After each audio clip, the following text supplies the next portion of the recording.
Llegamos hoy, amigo oyente, al 7º capítulo del libro de Nehemías. Y espero que usted tenga su Biblia abierta y que también tenga sus notas y bosquejos. Si no los tiene, escríbanos solicitándolos y con todo gusto se los enviaremos gratuitamente.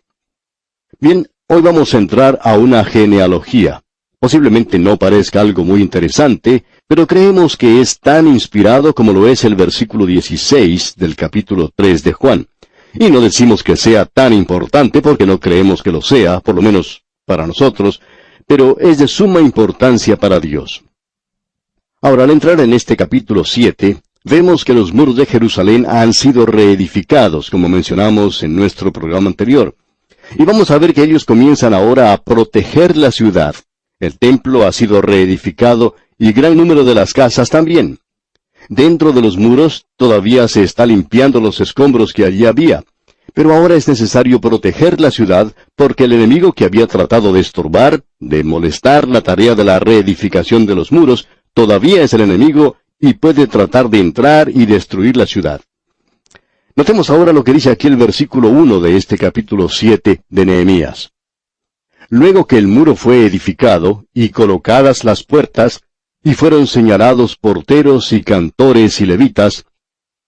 Ahora lo que ocurrió aquí fue esto. Todos estos fueron señalados, nombrados para la protección de la ciudad. Una forma necesaria de protección práctica de la ciudad y para la protección de la vida espiritual. Queremos que usted se dé cuenta de quiénes son aquellos que son llamados los porteros. La importancia de estos porteros era bastante grande, ya que ellos eran los guardias, ellos eran los que estaban al cuidado de los muros. Es decir, que ellos estaban alrededor de ese muro todo el día, observando, vigilando lo que ocurría afuera e informando a los que estaban adentro. Les informaban si se aproximaba algún enemigo o si había algún peligro afuera. Ellos estaban, pues, vigilando todo el día y toda la noche. Era un trabajo de 24 horas. Por tanto, eran personas que habían sido seleccionadas cuidadosamente. Pero vamos a ver que estas cosas no eran cumplidas como debieron cumplirse. Ellos no tenían que ser indiferentes a las personas que entraban y pasaban los muros de la ciudad. Aquí hay algo que deseamos mencionar y esperamos que no sea malentendido porque creemos que es algo que ha sido abusado en gran manera. Se nos dice hoy que no tenemos que ser indiferentes con aquellos que llegan a nuestra reunión, a nuestra asamblea o comunión. Porque no vamos a tener comunión con todos aquellos que profesan ser creyentes. Y quisiéramos que usted se dé cuenta de lo que Pablo dice allá en su primera carta a los Corintios, capítulo 5, versículo 11. Ya lo hemos observado antes, por tanto lo vamos a usar nada más para recordar algunos aspectos.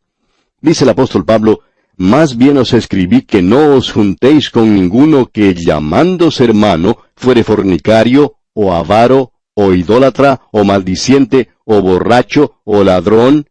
Con el tal ni aun comáis». Debemos decir que esto es un poquito diferente en el día actual. Nosotros le estamos dando más importancia a la doctrina. Y hablando sinceramente, creemos que es algo muy importante que aquellos que niegan la infalibilidad de las Escrituras, así como la deidad de Jesucristo, no creemos que deberíamos hacerlos nuestros hermanos.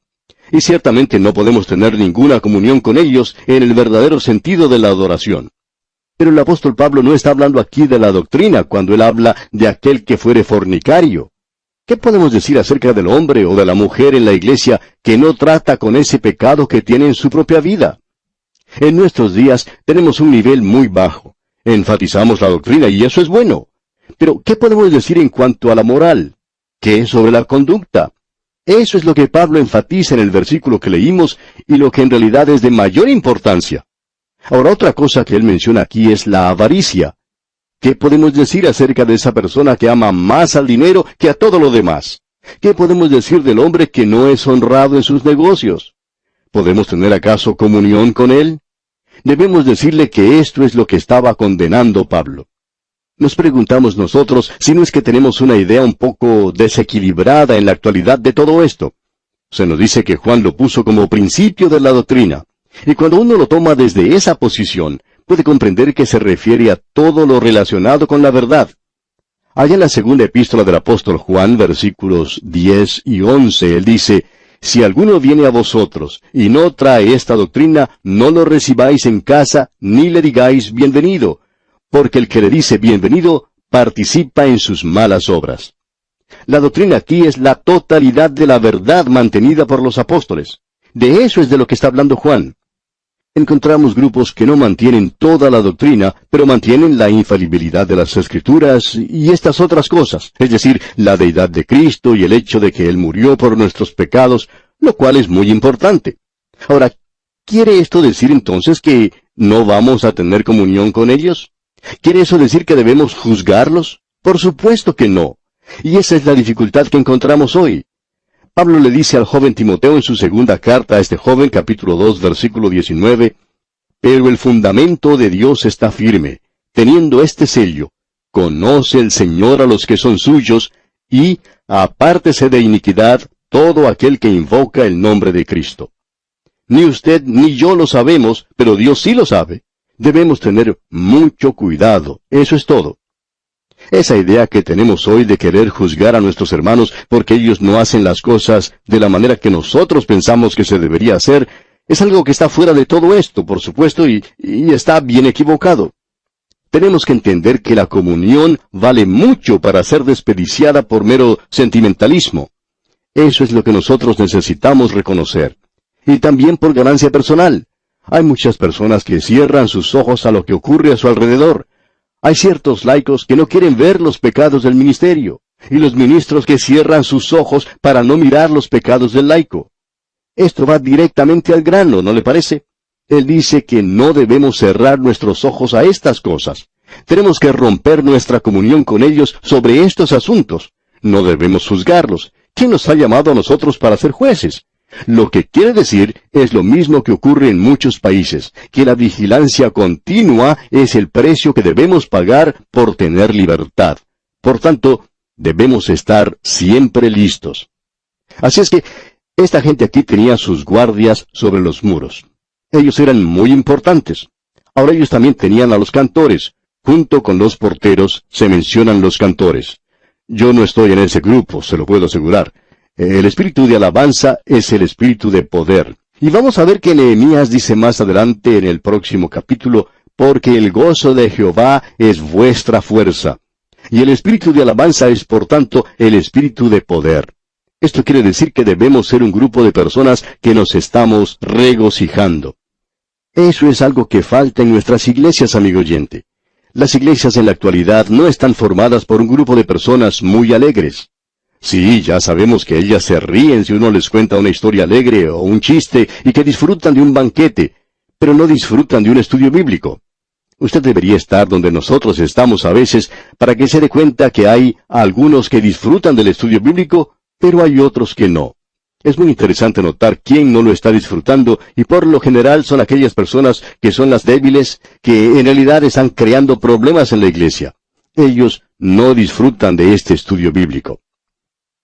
Ahora Pablo dice que la señal del creyente lleno del Espíritu es esta: no os embriaguéis con vino, en lo cual hay disolución, antes bien sed llenos del Espíritu, hablando entre vosotros con salmos, con himnos y cánticos espirituales, cantando y alabando al Señor en vuestros corazones. Y queremos que usted note esto de hablando entre vosotros con salmos. Pues bien, yo puedo hablar, pero no puedo cantar. Pero uno canta en su corazón, amigo oyente. Si usted encuentra algo de música en mí, bueno, todavía está dentro de mí, nunca ha salido. Creemos que aún está en mi corazón. Mi corazón canta a veces, yo quiero que usted sepa eso. Me gustaría cantar, eso es algo que quisiera hacer, pero lamentablemente no sé hacerlo bien. Ahora, salmos dice aquí, y eso quiere decir alabanza. Quiere decir cuán dulce es el nombre de Jesús. Himno quiere decir las perfecciones atribuidas a la deidad. Santo, santo, santo es el Señor de los ejércitos. Amigo oyente, eso es algo verdaderamente maravilloso y es lo que da gozo a cada una de nuestras vidas. Cuando usted está andando en la voluntad de Dios, y usted se encuentra en el mismo centro de su voluntad, y está manteniendo comunión con Él, es algo cierto que usted va a estar lleno de gozo en su vida. Estas cosas que tenemos aquí son algo maravilloso en realidad. Y esto hacía de esta ciudad algo admirable, el poder tener estos porteros y cantores. Y eso no era todo, sino que también tenían levitas. Ellos también habían sido seleccionados o señalados. Ellos eran los ministros de la religión. Dios llama a los que le van a servir.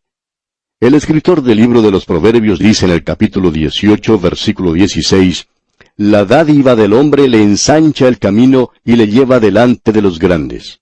Esta es una gran verdad. Si Dios lo ha llamado a usted a que sea un ministro, un siervo, Él preparará un lugar para usted. Él le dará el lugar donde puede servirle mejor, y eso creemos es la verdadera prueba. Notemos ahora que en el versículo 2 de este capítulo 7 de Nehemías, él dice, «Mandé a mi hermano Hanani». Cuando él está diciendo aquí, mi hermano, probablemente no quería decir que es hermano de sangre. Hay algunos que dicen que es el hermano de Nehemías, otros que es simplemente un compatriota. Una de las cosas que podemos considerar es que al comienzo del libro de Nehemías, cuando éste se encontraba todavía en el palacio en Susa, uno de sus hermanos de Jerusalén llegó, y es la misma persona que se menciona aquí, y que era el mismo Hanani. Él fue quien le trajo el informe a Nehemías, y es uno de los líderes, aparentemente, y ahora en Jerusalén se encuentra realizando algunos negocios del reino. Entonces Nehemías dice en el versículo 2, «Mandé a mi hermano Hanani y a Ananías, jefe de la fortaleza de Jerusalén». Y Nehemías les da a ellos el cuidado de la ciudad de Jerusalén. ¿Por qué nombra a Nehemías como jefe de la fortaleza? ¿Acaso porque era un hombre educado y había ido a algún seminario? ¿Es eso lo que dice su Biblia? En la mía tampoco lo dice, amigo oyente. Dice, porque éste era varón de verdad y temeroso de Dios más que muchos. Él era un hombre fiel, no educado. Y quisiéramos que muchos de los estudiantes en los seminarios en la actualidad entendieran bien esto. No queremos de ninguna manera ser malentendidos, por favor. Necesitamos ministros, pastores bien educados. Y este fue el comienzo del sistema escolar en los Estados Unidos. Y la razón fue precisamente que querían un ministerio bien educado, y es necesario. Pero uno puede hacerse sedentario en algo como esto, si siempre sigue en la misma dirección. Hay muchos hombres hoy que aparentemente no tienen el suficiente carácter, pero que son educados. Alguien dijo, es posible educar hasta a los tontos. Y eso es verdad. Hay muchos tontos educados en este mundo, no solo en el ministerio, sino en todas partes. Pero lo que Dios quiere, amigo oyente, es fidelidad. Y se requiere de un mayordomo que sea hallado fiel. Eso es lo de suma importancia. Amigo oyente, ¿puede depender su pastor de usted? ¿Puede Dios depender de usted? Eso es lo importante. ¿Pueden depender de usted sus amigos y hermanos creyentes? ¿Es usted fiel? La educación es buena si usted es fiel. Si no, no tiene ningún valor. Cuando uno no es fiel, no tiene ningún valor. Notemos ahora lo que dice el versículo 3 de este capítulo 7 de Nehemías. Y les dije, no se abran las puertas de Jerusalén hasta que caliente el sol, y aunque haya gente allí, cerrad las puertas y atrancadlas. Y señalé guardas de los moradores de Jerusalén, cada cual en su turno, y cada uno delante de su casa. Las entradas debían ser observadas durante todo el día, y durante la noche todos tenían que estar bien vigilantes porque no sabían lo que podía ocurrir. Cada uno tenía que cuidar por lo menos su propio hogar. Así que Dios nos hace responsables por lo menos por nuestro propio hogar, aquellos que están más cerca de nosotros. El Señor Jesucristo dijo, lo que te digo a ti, lo digo a todos, velad. Esa tendría que ser la actitud de todo creyente. Ahora el versículo 4 dice, porque la ciudad era espaciosa y grande, pero poco pueblo dentro de ella, y no había casas reedificadas. O sea que no estaban todas terminadas en esta ocasión. Quizá un hombre podría estar interesado en edificar su propia casa y olvidarse de su tarea de vigilar y cuidar. Y usted puede apreciar en la forma en que todo había sido reedificado, en una mano la cuchara de albañil o el palustre, y en la otra la espada. Y esa es la forma en que nosotros tenemos necesidad de utilizarlas hoy en la obra del Señor. Ahora en el versículo 5 comienza la genealogía del primer remanente. Y quisiéramos que usted tome nota de esta genealogía porque es muy importante. No la vamos a leer toda porque puede suceder que muchos aparatos de radio sean apagados si lo hacemos, pero creemos que vale la pena leerlo y vamos a recomendarle que usted lo lea en la comodidad de su hogar. Es la misma genealogía que se menciona en el capítulo 2 de Esdras. Ahora, ¿por qué gasta Dios tanta tinta en presentar dos veces la misma genealogía? Bueno, permítanos decirle por qué. La palabra de Dios dice que los justos están siendo recordados eternamente. Dios dice, yo conozco a esa gente y quiero que usted sepa que los conozco. Él ha colocado estos nombres aquí y lo hace por duplicado, como si fuera una copia con papel carbón. Se nos cuenta que en algunas oficinas del gobierno en ocasiones se hace hasta 15 copias de papel carbón de las cosas que se escriben. Y bueno, Dios hace prácticamente lo mismo. Él lo presenta esto una vez y lo vuelve a presentar dos veces. Él dice, quizás esto no le parezca interesante, pero para mí lo es. Yo conozco a cada uno de ellos. Son míos. Y estos son los que están en el libro de Dios. Esto es simplemente una hoja del libro de las memorias de Dios. Dios dice, yo escribo sus nombres. Ellos fueron fieles. Estos son los que han sido hallados fieles a Dios. Usted puede encontrar muchos de estos en las Escrituras. Aquí en el tercer capítulo teníamos uno. En el capítulo 49 de Génesis tenemos la lista de los 12 hijos de Jacob. También tenemos la lista de los valientes de David allá en el segundo libro de Samuel. Otra vez lo vemos en los primeros 10 capítulos del segundo libro de Crónicas. Allí no vemos otra cosa que nombres. Ahora, el capítulo 16 de la epístola a los Romanos, en su mayor parte, es una lista de nombres, como sucede también en el capítulo 11 de la carta a los Hebreos. Nombres de personas que se presentan una y otra vez en la palabra de Dios. Ahora, estos son simplemente nombres para nosotros, pero Dios los recuerda a ellos. Esto es maravilloso, amigo oyente. Veamos ahora algo de eso. No vamos a leer todos estos nombres, por supuesto, pero leamos los versículos 5 y 6. Entonces puso Dios en mi corazón que reuniese a los nobles y oficiales y al pueblo, para que fuesen empadronados según sus genealogías. Y hallé el libro de la genealogía de los que habían subido antes, y encontré en él escrito así: Estos son los hijos de la provincia que subieron del cautiverio, de los que llevó cautivos Nabucodonosor, rey de Babilonia, y que volvieron a Jerusalén y a Judá, cada uno a su ciudad. Y luego sigue la lista de todos ellos. Estos nombres están escritos en el libro de la vida del Cordero. Y aquí están. No sabemos nosotros quiénes son ellos. Descendamos ahora hasta el versículo 7, y allí encontramos a los hijos de Azgad. Ahora, ¿quién sería este Azgad? Bueno, amigo oyente, Azgad fue un hombre que fue llevado al cautiverio en Babilonia. Sus padres fueron allí con toda su familia. Pasaron 70 años, quizá ahora ya hayan pasado más, podemos suponer que unos 100 años. Esta familia se ha ido multiplicando y ya tenemos muchos de ellos. Cada uno de estos 2,622 podían decir, yo soy pariente de Azgad, soy un israelita. Alguien le podía preguntar, ¿sabe usted qué es un israelita? Y él podía contestar, seguro, Azgad fue mi tatarabuelo y yo sé quién soy. Hay quienes hoy dicen, bueno, pienso que soy un hijo de Dios, espero ser un hijo de Dios. Amigo oyente, ¿no sabe usted si es un hijo de Dios? ¿No sabe si está confiando en Cristo? Él dice, el que tiene al Hijo, tiene la vida. ¿La tiene usted? Él dice, el que tiene al Hijo. Entonces, ¿lo tiene usted? ¿Ha confiado usted en Él? Bien, entonces, usted tiene la vida.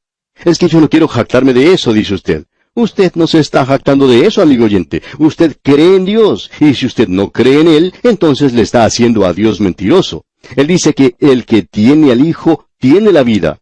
Ahora, ¿tiene vida usted? Usted la tiene, ¿y con qué autoridad? Porque él dice que es así, y esto ha sido escrito.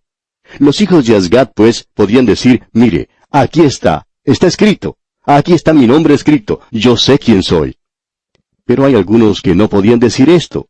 Leamos el versículo 61 de este capítulo 7 de Nehemías. Y estos son los que subieron de Tel Mela, Tel Arsa, Kerub, Adón e Imer, los cuales no pudieron mostrar la casa de sus padres, ni su genealogía, si eran de Israel. Ellos no sabían, no tenían conocimiento de dónde venían. Decían, bueno, creo que soy de aquí, espero serlo, trataré de serlo. Amigo oyente, eso no le va a ayudar a nadie. Usted tiene que saberlo, tiene que estar convencido. Esta gente aquí no podía demostrar su genealogía, ¿y qué pasó? Bueno, ellos fueron quitados de ese lugar. Leamos el versículo 64 de Nehemías capítulo 7. Estos buscaron su registro de genealogías y no se halló, y fueron excluidos del sacerdocio. Ellos no pudieron declarar su genealogía. Y usted, amigo oyente, no solo tiene que ser salvo, sino que usted tiene que saber que es salvo. Notemos algo ahora. Quizá alguien diga, bueno, ¿y cómo podían saberlo? Pues bien, allí estaba el Urim y el Tumim en el pectoral que usaba el sumo sacerdote, y eso mostraba la voluntad de Dios. Ese era el discernimiento del sacerdocio. Amigo oyente, ¿tiene usted vida eterna? Pues bien, amigo oyente, usted va a la palabra de Dios y se entera de esto, porque esto es importante. Ahora pasemos al versículo 73, que es el último versículo de este capítulo 7 de Nehemías, y allí leemos: Y habitaron los sacerdotes, los levitas, los porteros, los cantores, los del pueblo, los sirvientes del templo, y todo Israel en sus ciudades. Ellos regresaban ahora a sus propias ciudades. Este hombre Nehemías ha hecho una obra fantástica, pero él no ha finalizado aún. Vamos a entrar al capítulo 8 para tener una de las lecturas bíblicas más interesantes de las que puede haber oído. Vamos a estudiar ese capítulo en nuestro próximo programa y esperamos que usted nos acompañe. Este es uno de los grandes capítulos de la Biblia y es un capítulo que trajo avivamiento a ese país.